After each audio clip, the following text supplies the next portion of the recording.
Welcome back from that break, and the program is still Good Morning Abuja. And now to our first conversation of the day is with a humanitarian worker. I'm talking about Samson Tuba. He is also known as MC Agode Lab.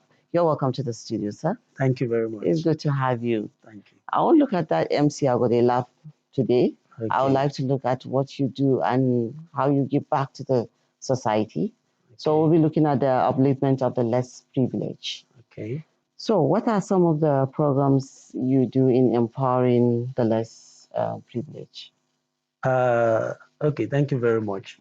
Some of the programs we do to empower people living with disabilities, through our NGO called Beyond the Compass Social Development Foundation. It's an NGO that helps the less privileged. People, we specify on people living with disabilities. Oh, yes, okay, yes, okay. Because this set of people, they have been marginalized in the country, and majority of the time they are looked down at. So, and it actually started while I was in NYC. Okay. While I was in NYC 2011 to 2012 batch. So while I was serving at Black Gold Kaduna camp, Okay. I saw this young man who is a dwarf, and a lot of people were just looking down at him. Many people don't want to come close to him. And then I was just doing things to make people happy. So I now saw peak interest that why are they looking down at this guy? So I decided anywhere I want to go, I go with him. Anywhere I want to go, I go with him. So that some people even called me aside and said, why are you working with this guy? And I told them, is he not a human being? Why are you looking down at him? You understand? So that was when this passion started building up. You understand? So immediately then after we left the camp and all, I keep getting across to him. He is he's an artist. He draws people. You understand? So we now started drawing people, giving it out. People started appreciating his talent. Wow. You understand? From there, started going bigger and getting better. Yeah. That's interesting. So, which brings me to my next question. Skills empowerment is crucial to entrepreneurship, right? Yeah. So, how do you now help those less privileged to acquire those skills? From our program, Beyond the Compass Social Development Foundation, what we normally do is that this set of people living with disability, when we want to empower them, first of all, we try to empower their mind.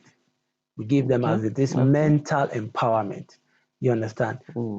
Because if their mind is not renewed, they will just keep looking down at themselves. If you like, you give them money, they won't be able to use it to do anything. But when you let them know that they can be up there, they can get whatsoever they want. Once you motivate them, once you empower their mind, you now take them out of their status quo. You understand? What they normally used to think about themselves before, you no longer make them feel that way. So by doing those things to them, they will now be uplifted. Their spirit man will now go up. You understand? Their mindset will now be changed. Then whatsoever you put in there will now stay. You understand? So we empower them mentally first. Then after that, we teach them skill and acquisition training. Some of these skills that we have given to them, we have taught them how to make soap. You understand? We have taught them how to make soap. But because we have empowered their mind first before teaching them how to make soap, they are not just making the soap to consume it. Some of them make the soap to sell. So thereby making profit from what they have, what we have taught them.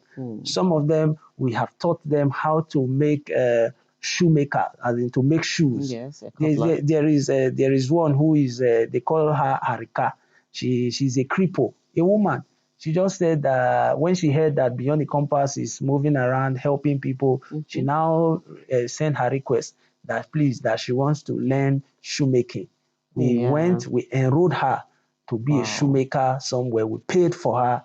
After she graduated, she said, I must be there at her freedom, that I must be there. Far as Kwali, inside Kwali, Then I went with my team. We went there to the Freedom. She was so happy when she saw me, and I danced with her. I was happy with her because I saw the Z in her. And as I tell you now, this woman who is a cripple makes shoes. Wow. Yes. So, what's your view on the youth's involvement in small scales? Just as you mentioned, because of unemployment, you don't have to be a less privileged, or a cripple. So, what's your thought on that? On youth, okay, involvement in small scale business. Youth involvement in small scale business, we really help them a lot. You understand? Because at times I'm a medical practitioner by academic standard. That is what I studied in school. And also an MC. Yes, and also an MC. I'm a medical scientist. That's what I studied in school in Ambrose Ali University, Epoma. I studied that in school, and now I'm also an MC. Then, if I was to just relax myself, you understand, believing, I've submitted CV several places, submitted CV, believing God for job. It didn't come true. But when your mind is opened that you can do anything, that you can go into anything that you are led to by God, before you know, you start getting it big. So you have to start no matter how small. No matter how small, just start something. Just start something, because it will help you. Don't just wait till you get it big. Just start it small. Okay. Yes. So entertainment has become a gold mine, as the internet is earning creative minds, huge income. So what should government do to sustain these gains? I think the government still have a major role to play, because if you look at the present situation of the country, the entertainment is really putting the name of the country far. Those that are singing, you can hear them.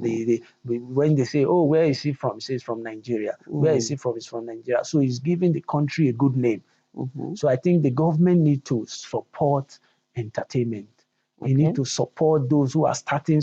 Because some people might be starting, but they don't have the funds. You understand? They don't have the funds to break through.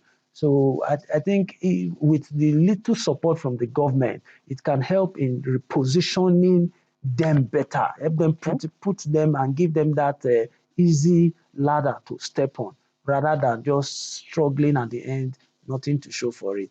So I think the government should look for a way to partner with some of these guys, the entertainers that are coming. It could be any field of the entertainment. You know, entertainment is very big. It's big. Entertainment is very, very big. Comedy, music, dancing, everything. It's a whole lot. Singing is yeah. So with that, what you've just said, so what's your take on public and private partnership to develop skill acquisition?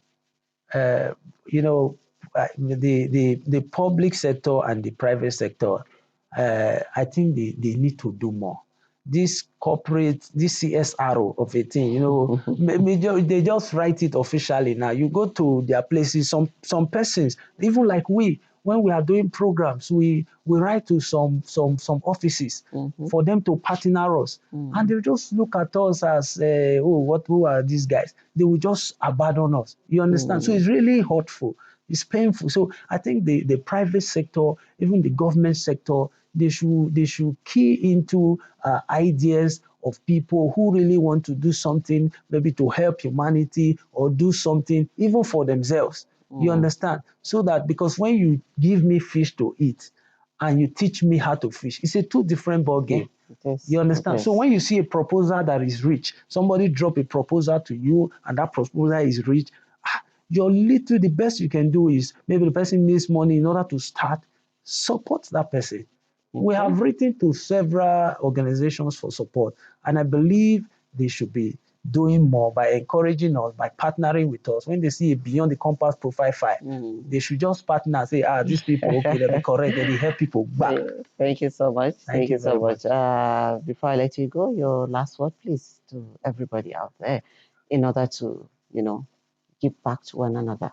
Okay, my last word is people should always believe in themselves and do whatsoever make them feel good. You understand? We just did an award program called Opendo Award. the award was given to those who have contributed positively to humanity. Because these few persons who have contributed positively to humanity, people disregard them. People don't give them that regard, that value that they deserve. So because of that, we decided to organize a program to celebrate these people and appreciate them. So when you do well, people nominated these people that we don't even know nominated them. So when you do well, people will keep supporting you and nominate you. Thank you so much, Samson. Thank you very much. Really appreciate you being on the program. Thank you very much. So I've been speaking with Samson Tuba. He's also known as MC Adigo Lab and also a humanitarian worker. So whatever you do, give back to one another. We'll go on a short break and we'll be right back.